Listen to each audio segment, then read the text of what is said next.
Muito bem, vamos lá, né? Eu tenho então os métodos configura client dataset from DTO e configura grid from DTO, tá?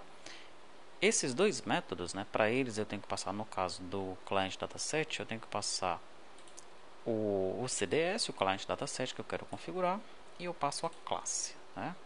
Aí dentro dessa classe ele vai atrás dos atributos, das propriedades dessa classe, né, dentro desse DTO aí, e vai realizar a devida configuração no client dataset. Mesma coisa na grid, olha, agora eu passo uma grid, né, no caso aqui é a grid detalhe armamento, e aqui eu passo também a classe para que ele possa via RTTI realizar essa configuração, tá?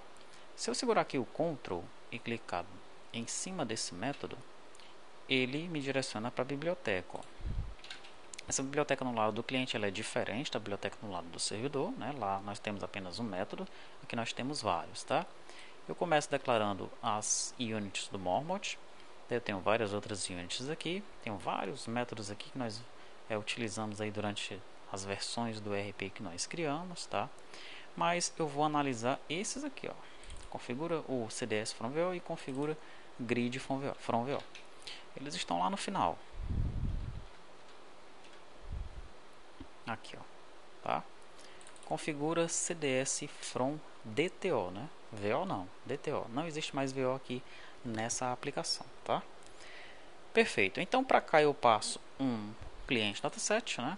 E passo a class DTO. O que é essa class DTO? Deixa eu clicar aqui nela.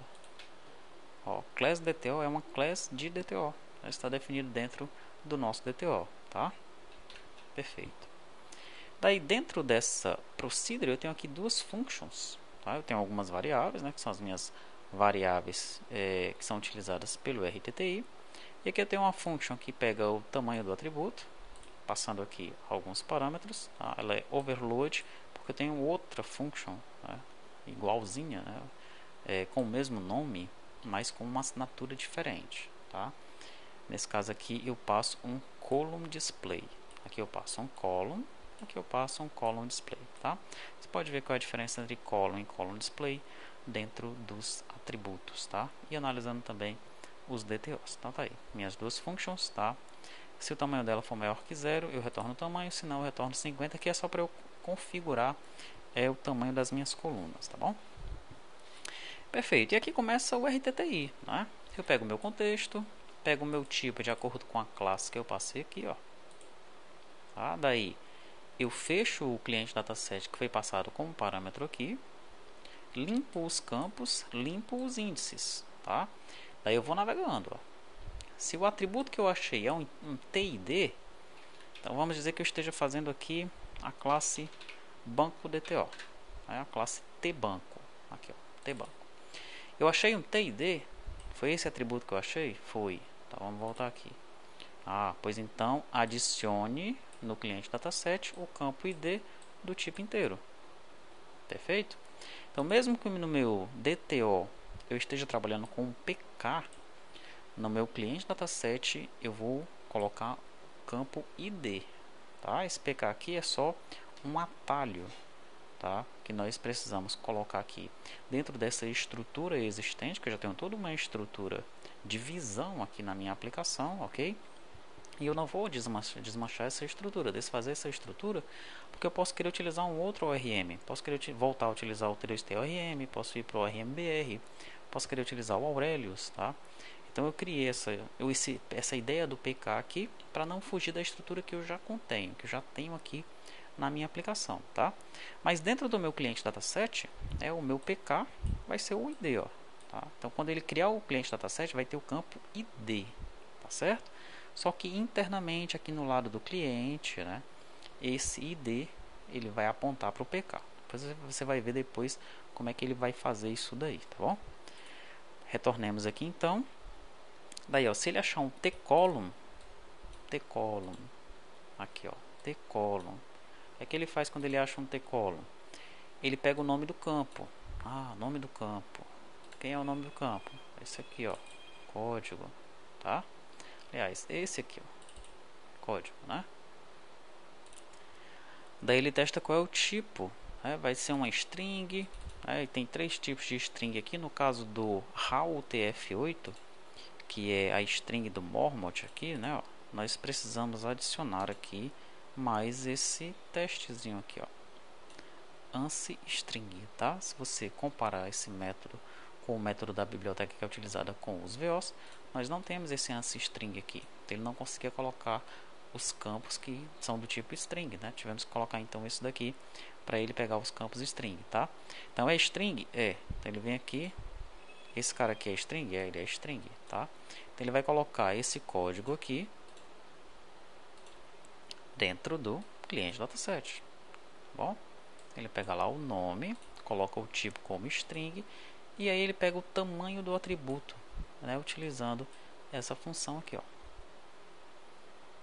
Legal? E ele vai fazendo isso para todos os campos, né? Ah, se for float, aí ele adiciona o atributo com o tipo float. Se for inteiro, adiciona um atributo com o tipo inteiro.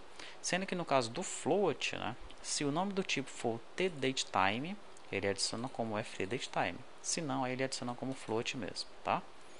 E se for do tipo enumeration, ele vai adicionar como um booleano, ok? No final das contas, ele cria o dataset, tá? Então ele adiciona todos os campos, é como se você estivesse fazendo isso manualmente no cliente dataset, tá? Adicionando todos os campos lá no fieldDefs, ok? Ó, fieldDefs, tá? Depois que ele faz tudo isso, ele cria o cliente dataset. E aí ele vai agora navegar pelas propriedades, tá? Ele navegou uma vez pelas propriedades e agora ele vai navegar novamente pelas propriedades. Para fazer o que dessa vez? Esse segundo laço aqui é para ele formatar as máscaras, tá? Então ele vai, olha, verificar se o tipo é inteiro e ele vai pegar e vai formatar essa máscara de acordo com o que está definido aqui, ó. No caso do banco aqui não tem nenhuma máscara formatada, tá? Vamos ver se tem um outro aqui que tem. Deixa eu ver, o NFE cabeçalho DTO.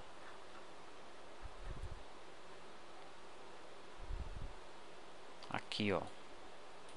Tá? Então ele busca esse formatter, tá? E se ele acha esse formatter, ó, se o atributo for um tFormatter, então ele vai formatando a máscara de acordo com o que está definido nesse tFormatter, né? Por exemplo, no caso do campo ID Tribute Operação Fiscal, ele vai colocar os zeros, vai colocar zeros à esquerda e vai centralizar isso aí. Como assim zeros à esquerda? Onde é que está definido isso daqui? Eu vou segurar o Ctrl e vou clicar aqui em cima. Ó, está definido dentro de constantes. Está aqui os nossos formatadores. Essa é a máscara do CNPJ, cujo nome é FT-CNPJ. Essa é a máscara do CPF, cujo nome é FT-CPF. E aí vem a do CEP, a do telefone, inteiro com separador, inteiro sem separador, float com e sem separador, zeros à esquerda e zero invisível, tá? Então, quando eu coloco lá um FT zeros à esquerda, se o campo numérico for 25, ele vai formatar na grid assim, na grid onde quer que seja que vai aparecer, né, esse valor. Vai colocar assim, ó. Legal, né? Então, esse meu segundo laço é para ele formatar as máscaras dentro do cliente dataset, tá?